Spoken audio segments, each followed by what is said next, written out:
Good afternoon, good morning, and good evening, depending on where you are joining us from. My name is Adina Vogel-Ayalon. I'm J Street's Vice President and Chief of Staff, and I'm happy to be moderating this conversation today with some wonderful guests, unpacking Netanyahu's visit, his speech at Congress. And today we will be joined by three different panelists in three different sections of our call. We are privileged to have with us here Congressman Casten from Illinois' 6th Congressional District. We will also have Ifat Calderon, who is a cousin of Ofer, who is still being held hostage in Gaza, and also Nadav Tamir, who is J Street in Israel's executive director. I know that all of you here have probably been following the Prime Minister's visit and his incredibly divisive speech that he delivered just yesterday in Congress, an address that, of course, we at J Street thought never should have happened, and that invite should never have been extended. I will say, for me as an Israeli and an American Jew, that it was painful. It was really painful for me to watch this speech. He really, took no responsibility for what happened on October 7th, and made no commitment to actually return all of the hostages. And that is a sincere priority of ours. No commitment towards reaching that ceasefire and hostage deal agreement. And it was not only laying out no vision for future and for peace and security, but we believe that it was incredibly divisive here in Congress and within our community. And we at J Street have been taking the opportunity to demonstrate this week that Netanyahu and his far-right allies in Israel and his supporters are not the only pro-Israel voices. He does not represent all of the people in Israel, and certainly does not represent the majority of American Jews. And that's why we wanted to be here today to debrief what happened yesterday, what is yet to come in this visit. And we are really delighted to have the panel of guests that I mentioned here with us. And so I'm going to first introduce our first panelist, Congressman Casten from Illinois. He is a true friend of J Street, a strong and outspoken proponent of the U.S.-Israel relationship and Israeli and Palestinian peace. He has traveled with us to Israel and to the West Bank, and he works closely with us and our D.C. and Illinois leaders on all of these issues. So, Congressman, thank you so much for being with us today, and it was good to see you yesterday. And I'm gonna ask you to talk a little bit about your day yesterday. But first, I want to ask you, the first question is, we know that you decided not to attend the Netanyahu address to Congress yesterday, and I would love for you to talk a little bit about why you made that choice and how you decided to spend your day yesterday. So number one, thank you for having me, and thank you for all that you do. I know we were talking after the event that you all have made it possible for those of us in Congress to advocate for peace, for Israel, in a way that does not ignore Israel's neighbors. And I'm grateful for that. I think my initial decision to not attend came from a meeting with our friend Yehuda, who I've met on many J Street trips with you, who came and visited us from Breaking the Silence maybe a month ago, and he said, "You have no idea how offensive it is to people in Israel that this president will not meet with the victims of October 7th, won't meet with the hostage families, but is invited to speak to Congress." And I had this realization in that conversation that, having traveled to Kibbutz Be'eri with you, having met with the hostage families, the hostage families that we met with while we were on that trip, and then of course the powerful, impactful meeting that you all put together yesterday, as a mid-level member of Congress who does not sit on any foreign affairs committee, I have probably met with more people directly affected by the events of October 7th than Netanyahu has. And I don't say that with any pride, right? But it just felt like it would be disrespectful to the Israeli people to elevate that and be a political stunt. And that was the decision not to go. Thanks so much, Congressman. I think that that assessment is exactly right. And what I've heard from Israelis both here and there, and we'll have the chance to touch on this more with Nadav, is just the total dichotomy of how Netanyahu was received in Congress versus how he is received in Israel and perceived, and seeing the type of reaction and response that he got in during his speech was actually quite offensive to many Israelis who feel so snubbed by this by his government and by him individually. And so I think that your decision was definitely appreciated by many of those Israelis that you have had the chance to meet with. And you did mention that you did attend the event yesterday that J Street supported members of Congress who put together an opportunity to hear from hostage families. And can you tell us a little bit about, I know you put out a tweet thread about that experience, but can you tell us a little bit about what you heard and what was sticking with you really from that event yesterday? Well, so I want to say, like, I threw up that tweet thread because I felt like you do things in Congress where you feel like I feel like you need to sort of translate and explain to people what you saw. And that was one of these moments where I sort of sat there thinking there is no eloquence that I can add to expand on what the family said. And so I just sort of scribbled down a few things that stuck with me that I said, I'm just going to throw this out in their words with no context and not pretend to expand on that. But some of those comments we heard about, like, he'll speak to Congress but won't listen to Israelis. At one point, the speaker who said that there's a sense that a dead hostage is worth more politically than a live one, and I'm not.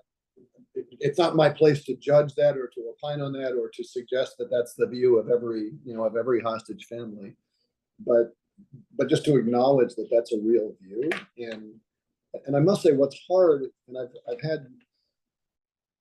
had this sense for a long time, and I know I've talked to you about this before, that the path to having some kind of a durable peace, some kind of a normalization of relations with Israel's neighbors, depends on how the politics changes in Tel Aviv and Jerusalem.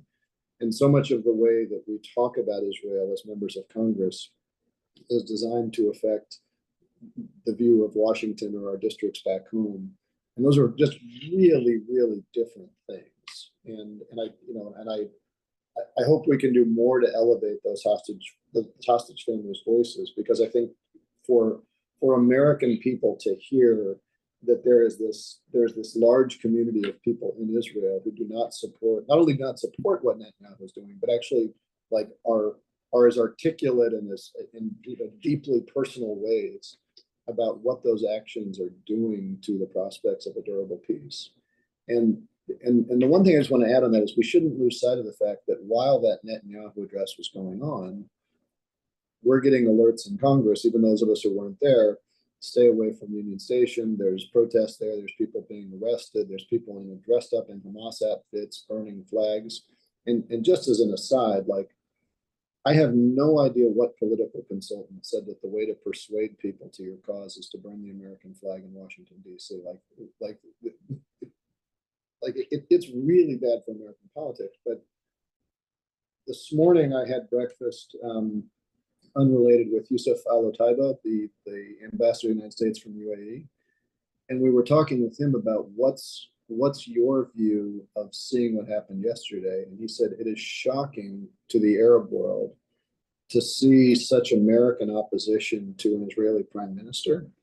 And he said, there's a sense, he said, 10 years ago, the working assumption was that if you wanted to be friends with the United States, you needed to be friends with Israel.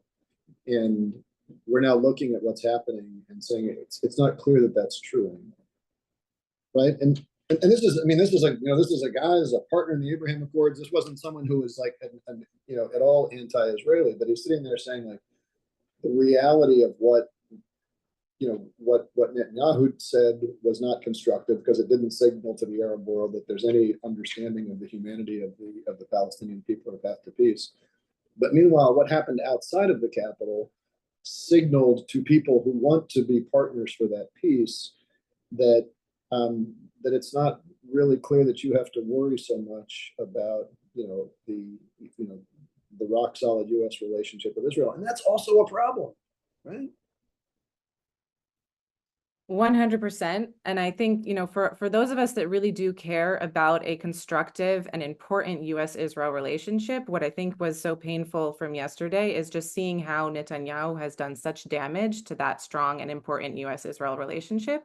And for us also, right, what you mentioned in terms of the protests that were happening outside, and Netanyahu in his speech saying, all of these protests and demonstrations that are happening against him and his policies are clearly funded by Iran. But what he also neglected to reference is that, yes, there were these horrendous pro-Hamas demonstrations that were happening outside, but there were also demonstrations that were pro-Israel demonstrations, pro-Israeli people demonstrations that were against his policies. And he tries to paint all of those individuals as pro-Hamas, right? Anyone who is against Netanyahu must be pro-Hamas. And that is, completely false. And again, does another further disservice to this important U.S.-Israel relationship that we care so much about. I guess that you mentioned, in terms of in Congress, what it means to be pro-Israel. Being pro-Israel used to mean sort of, that blanket support for Israeli government. And you referenced the fact that you've seen things change.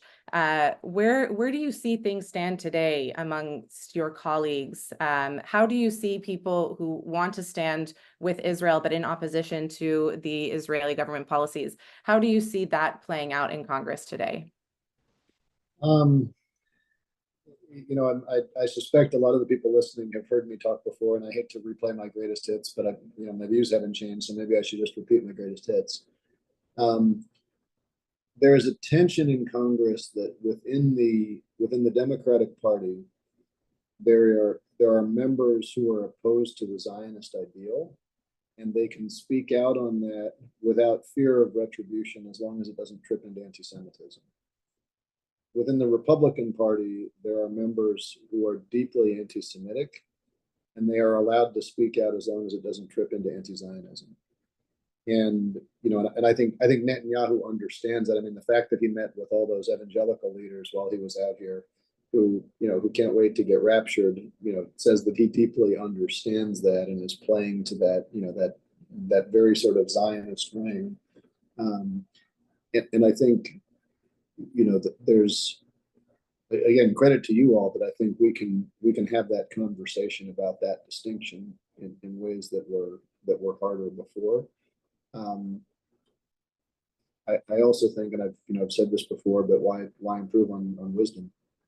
That beautiful Frederick Douglass line when he said that the best friend of a nation is he who most faithfully rebukes her for her sins, and he her worst enemy who seeks to excuse, palliate, or defend them under the specious garb of patriotism. And I think that, to me, like, the most thoughtful way to engage with any ally is the way we should engage with the United States.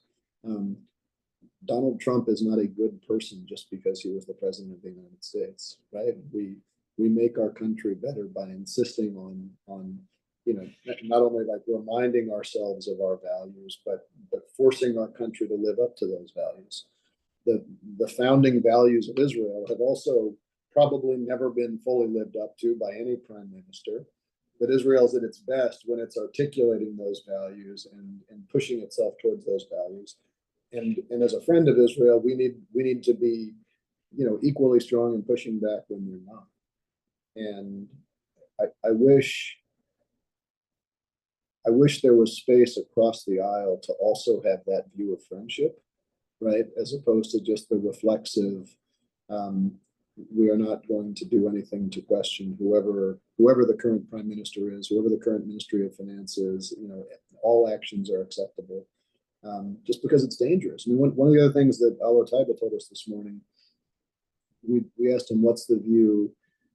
I mean, it's unfair. This poor guy is the ambassador from the UAE, and we're asking him to speak to the broader Arab world about their relationship with Israel, and asked him very few questions about the UAE, and I feel bad for that. But nonetheless, it was on everybody's mind in the morning. And so, one of the questions was like, what do you think is the, among the friends of Israel in the region, where does this go? And he said, a lot of us are sitting here saying Israel has to decide whether they are they are a long-term partner for regional peace or an agent of the settler movement in the West Bank. And he said they can't be both of those things, but those of us who who have normalized relations, who have signed the Abraham Accords, don't know what Israel wants to be. But the way they're behaving under the Netanyahu administration suggests it's door two, and those two doors are incompatible with each other, right? And like we just like there's nothing wrong with that conversation, but it scares me that that conversation is partisan in Congress. Yeah. Yeah, I 100% agree. And, just listening yesterday to Netanyahu talk about this, opportunities that exist within the region, it touches exactly on this point, right? And that those opportunities can exist if Israel does decide who it wants to be and the values that it wants to live up to. And I do appreciate noting the situation on the West Bank, which of course is being driven by Netanyahu's far right allies, and that he is enabling the destabilization in the West Bank and the perpetuating the occupation and deepening the occupation. That cannot continue at the same time as we are trying to pursue a regional approach to normalization and to peace and security, and that needs to be taken on head on, which unfortunately it can't just be sidelined. And I think that that's so key that conversation is happening amongst Israel's allies in the Democratic Party, and it is unfortunate that same conversation is only taking place vis-a-vis normalization and totally dismissing everything else that's happening in the West Bank.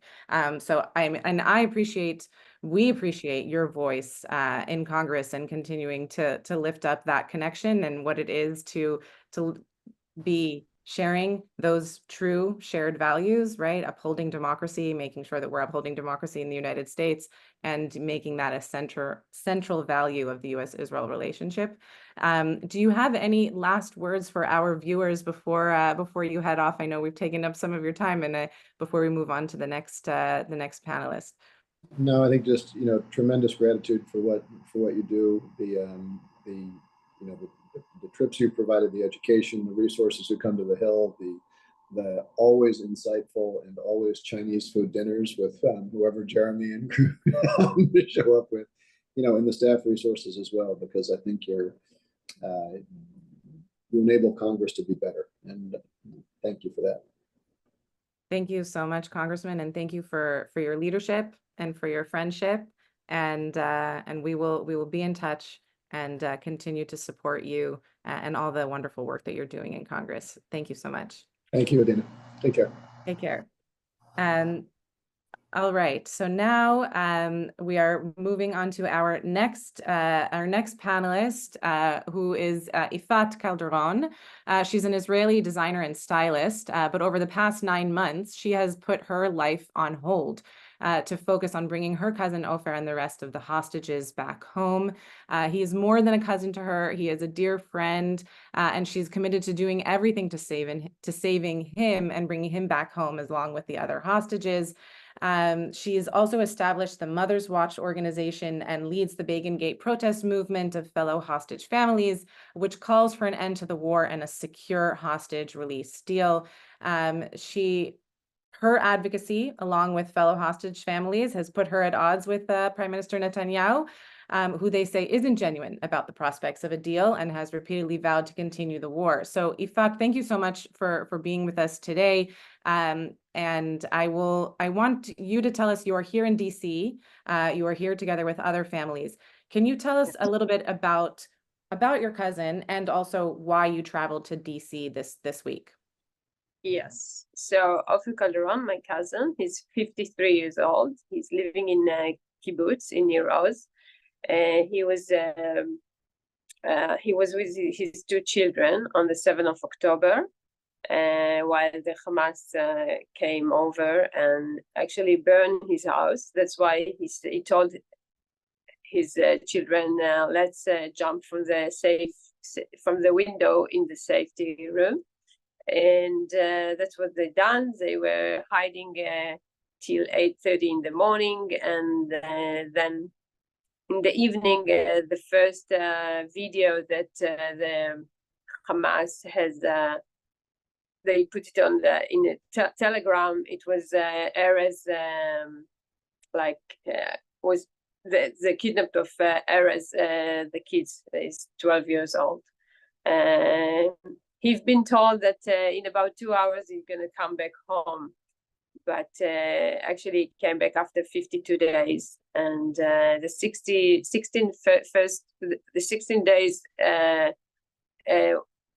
the first days, like he was by himself, like just with a family that took care of him, and just after it, anyway, we're back to Ofer. So Ofer is great father, and he likes to travel. He likes to go with his bicycle. He's an artist. He's a beautiful person, and I just hope that he's still with us. He's still alive. I believe he's alive. That's why I'm fighting for him and for all the rest of the hostages. Ofer have seen me when he was with in the last few days. He spent with his daughter Sar in the tunnel, and they've seen me over the TV on the TV, and he said, "Look, Sar, this is Ifati," and he started to cry. And when I heard it, it's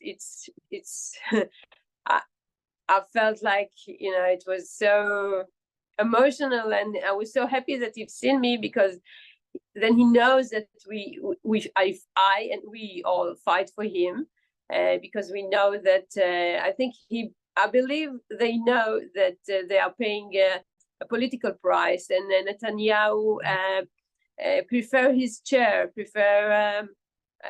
above the hostages. And my call is to remind, every day I'm doing it, we've got the begging protest, that there is no way that this situation that we've got there, 120 hostages in Gaza, we can't normalize it. And it seems like they want to normalize it. I call it to the poison machine in Israel. That's how you pronounce it here. I don't know, but they started like. So anyway, I'll do everything, as I said, to bring them back. We call for a ceasefire and for a hostage deal. It's the only way to bring them back. And I came here. First of all, I didn't know really. Just last Wednesday, I've decided to come. A friend of mine sat with me and said, you gotta go. It's really, really important. It's not that I didn't think that it's important, but I always thought that maybe it's better that the fight that my fight to bring them back, my efforts to do it, better do it in Israel. But then I understand that I better be here. And while Netanyahu was talking in the Congress yesterday, I was outside. We were in a protest, and I was talking. And I think really I understood yesterday that it's not that there are so many people that care about the 120 hostages, and it's really made me feel. And it's also important that we're meeting here congressmen and senators and talk about the hostages. So I believe it was the right decision to come here, and I'll do everything. So I'm here. Yeah. Thank you, Ifat. I do, and I know that your voice is incredibly important here. And of course, there are the protests that are continuing in Israel, and I know that both the Begin Gate and the the broader Hostage Families Forum were very much opposed to Netanyahu coming to DC and prioritizing this visit to DC over actually focusing in efforts on reaching a ceasefire and hostage release deal. Which even more underscores, I think, the importance of the fact that you and other families were here and sharing that message. And I know that your friends and other members of other representatives of families yesterday sharing that message in Congress was incredibly powerful and impactful. So I appreciate I appreciate that you are here, and I know that also people at the Unacceptable protest that you spoke at yesterday brought Yes. both Israeli expats and American Jews who care deeply about Israel, but of Yeah. course very much opposed Netanyahu. Can you tell me a little bit about, I know that there was a book that you have brought with you, which is about the dark legacy of Netanyahu. Can you tell us a little bit about that book and your involvement in that book and the people who are featured there and the type of message that you're conveying through that book to the public? Yeah. So the book is talking about Netanyahu.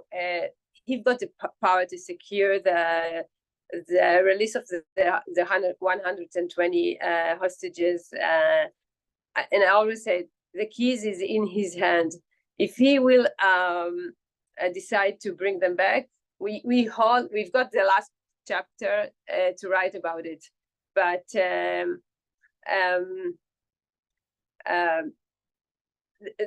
the fact is that Netanyahu is sabotaged all the opportunities till today to bring a hostage deal on the table. And when he said, "I'm ready to return some of the hostages," he really don't really mean it. So I believe, anyway. I'll talk more about the book. The book argue about the. Sorry, just a second. That's okay. That's all right. I know, I was just gonna say, I was looking at the book. I was looking at the book that I had received also from other from other families that had come with you, and it was incredible to see the list of authors that had contributed to this book, former ministers of defense, former heads of other security apparatuses, in addition to other, Nobel Peace Prize winners. When I think, people continue to convey this sentiment about what does Israel really want to be, and just look at the Knesset, look what they pass in the Knesset, and look at the the types of people they've elected. But there are people that are actually fundamentally opposed to this vision and the policies that Netanyahu continues to promote. Yeah, and he's also relative of families that were impact, like from the 7th of October. And the book criticized Netanyahu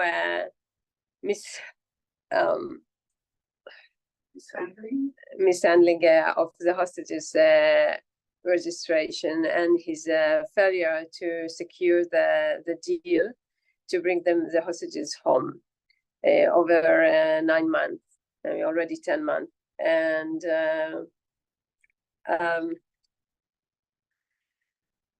yeah, I think also one of the things that was so striking to me yesterday, and I don't know if you actually had a chance to watch the speech, but was just sort of the complete abdication of any sort of responsibility for what happened on October 7th. Right. And, portraying himself as putting the interests of the Israeli people and their security first and foremost. And yet there was no reference to any failure that took place that allowed actually October 7th to happen. And I just the last question that I have for you before we move on to our next panelist in the webinar is, is there a concern among families that are speaking out critically against Netanyahu, that it could impact the release of your loved ones? How is that dynamic being discussed among families that are openly critical of Netanyahu? Sorry, can you repeat, because I was That's okay. So I'm wondering if there's a concern from families that are speaking out critically against Netanyahu, if that could impact the release of loved ones. Is that something that is being discussed, that concern? They afraid, some of the families are really afraid from it, that it will affect, and that's why they are not talking anything. I'm not afraid. I'm saying, after so long time, actually I've done it from the day after we passed 100 days, I believe that it was enough to wait till then. And from then, I'm talking straight ahead to Netanyahu, not to him. Like, I'm saying whatever I really think. I think the power is in his hands, and he got to do everything. And people are talking about the prices; it's higher, and these are people that needs to bring them back home. You can't really evaluate a value. You can't. There's no amount. There's no price for a person that needs to come home. Like, you can't. They're trying to make it. It's not a.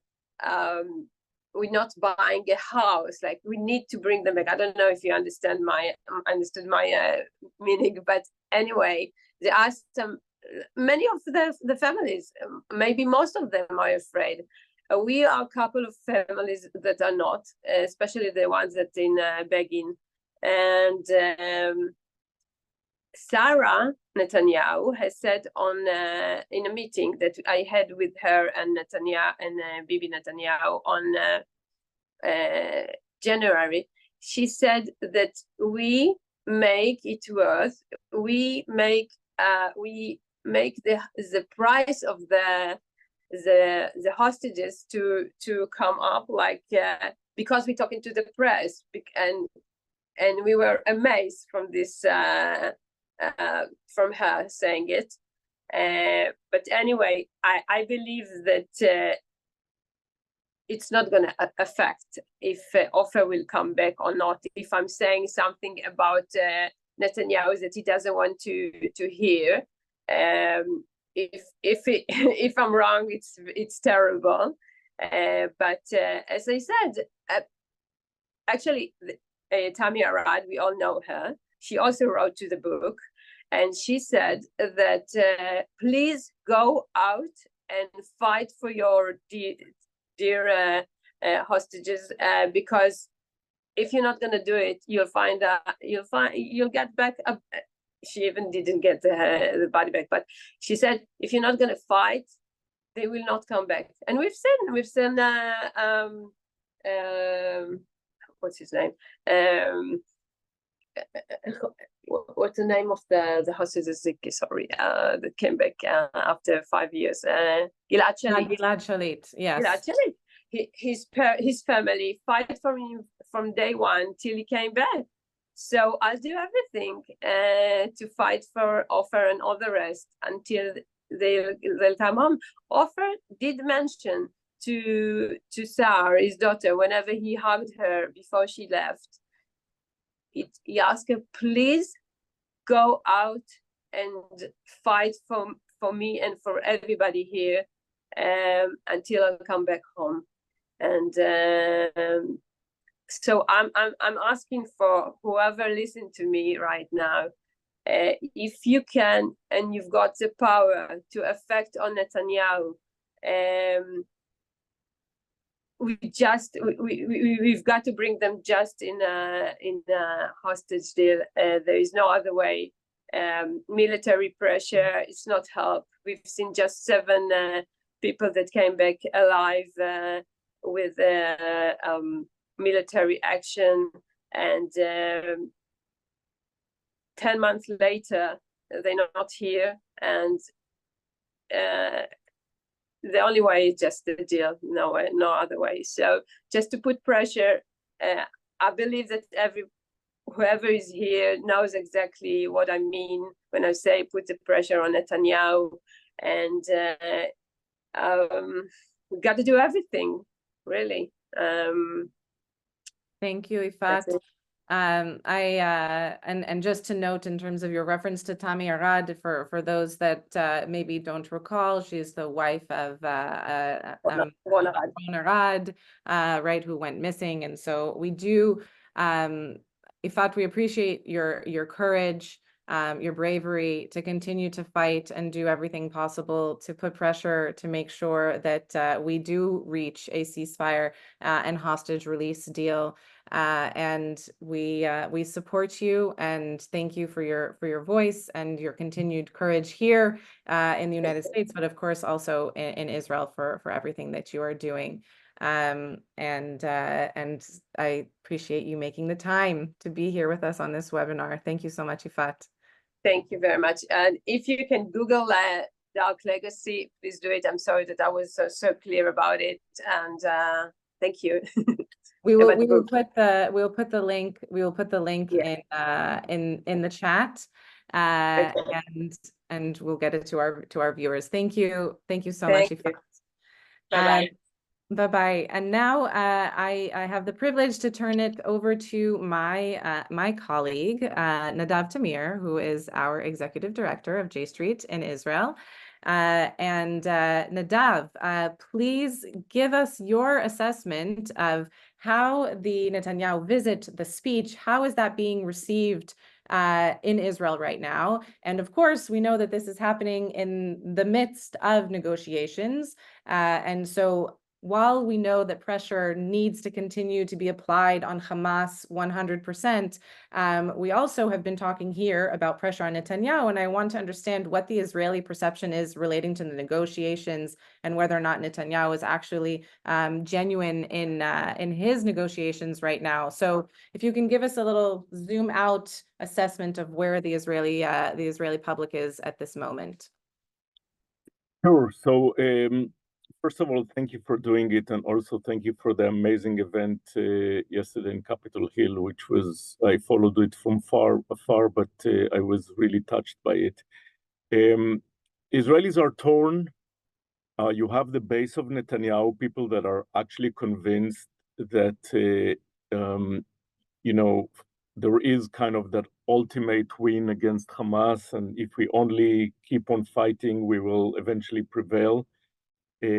But I believe that most Israelis now, when we see it in the polls, believe that the priority has to be the release of the hostages, even if it means an end to the war. But there are some people who are still, even though they think Netanyahu is taking the country the wrong way, feel that he is the best Hasbara agent, that he could speak in amazing English, and that's why the event yesterday in Capitol Hill was, for many Israelis, they didn't really see the real picture, because the cameras did not capture the empty seats. They did not capture the Democrats that were not there, and it was all the standing ovations and Republicans cheering. And again, Netanyahu is able to sell to some Israelis, not all, that he is the number one person who could explain the Israeli predicament and to try to help the world understand us. But I think that people that really knows what's going on in the negotiations understand that this spin that Hamas is preventing a deal is not true. By the way, the American administration, the Biden administration, in many ways is doing that. They're saying it is all Sinwar. And the reason why they're doing it, even though they know that it's not true, is because they think that if they will hug Netanyahu and say that it is his formula, it will somehow make the deal happen. I think this is a misunderstanding of who Netanyahu is. Netanyahu only understands pressure, and unfortunately, there is not enough pressure on him. I'm the last person who will ever say anything good about Hamas. They're brutal terrorists, and cynical, but the Hamas Sinwar position did not change from the beginning. What they're demanding is not the release of Palestinian prisoners and also an end to the war. And while Netanyahu is saying to the negotiators, we agree, he's also telling the members of his coalition, especially Smotrich and Ben-Gvir, that we're not going to stop the war because he's afraid that they will, that it will kind of be the end of his coalition. So he's talking in two voices, and every now and then he's also talking publicly, so Sinwar will hear that he's actually not going to end the war, and then Sinwar comes with more demands for assurances, which actually breaks the deal. This time it was pretty clear that he actually did not send the team to Qatar, and he said he will only send them on Thursday. But then we really understood that it's not even on Thursday. So he's stalling because he doesn't want the deal. He's afraid that the deal is the end of his government. Yeah, that's what I had. I mean, of course, we saw Hamas's response right after the speech, saying that this was evident that Netanyahu doesn't really want a deal. And then I saw, other Israeli journalists and analysts saying, that this speech in Congress was a speech that was given for his, right-wing allies, extreme right-wing allies and base. Anyway, incredibly painful for all of us who care so deeply about the release of the hostages, and of course for the end of suffering for Palestinian innocent civilians in Gaza. I want to ask you about the meetings that are taking place today. There's meetings taking place with President Biden and Vice President Harris, and what do you hope will be communicated by the President and the Vice President and Netanyahu in their meetings today? I do hope that they will say, you have to make a choice, a clear choice. Are you with Ben-Gvir or Smotrich, or you are with us? By the way, with us, the Americans, it means also with the IDF, with the Shabak, with the Mossad. Everybody understand that this war, without a vision for the day after, without a clear purpose, is not gonna, we're not going to get rid of Hamas. The only way to get rid of Hamas is the Biden doctrine, a deal that will eventually lead to an alternative to Hamas in Gaza that Secretary of State Blinken already agreed with 6 Arab countries, and these negotiations also with the Palestinian Authority, because none of them will come to do that without a Palestinian invitation and without a political horizon for the day after for a 2-state solution. We won't be able to also stop the North from being bombarded by Hezbollah without this deal. So this deal is not only critical for the hostages, it's critical for a continuation of the American effort to create an alliance against Iran. And when Netanyahu is saying in Congress that he's for this Abrahamic alliance, it's a lie, because there's no alliance without a political horizon for the Palestinians. He knows that. But, Netanyahu doesn't have any problems to lie his way out of everything. And I have to say that I was disappointed that the Schumer and Jeffries actually signed the letter of invitation, because I knew this is exactly what Netanyahu wants to do. I understand that they were doing it because they thought that, Netanyahu is not only Netanyahu, is also representative of a state that they care deeply about. But this is exactly why we need J Street to be stronger, to help people understand that there are other ways to care about Israel, rather than always agree with the government, especially when you have this kind of extreme government with fascist elements in it.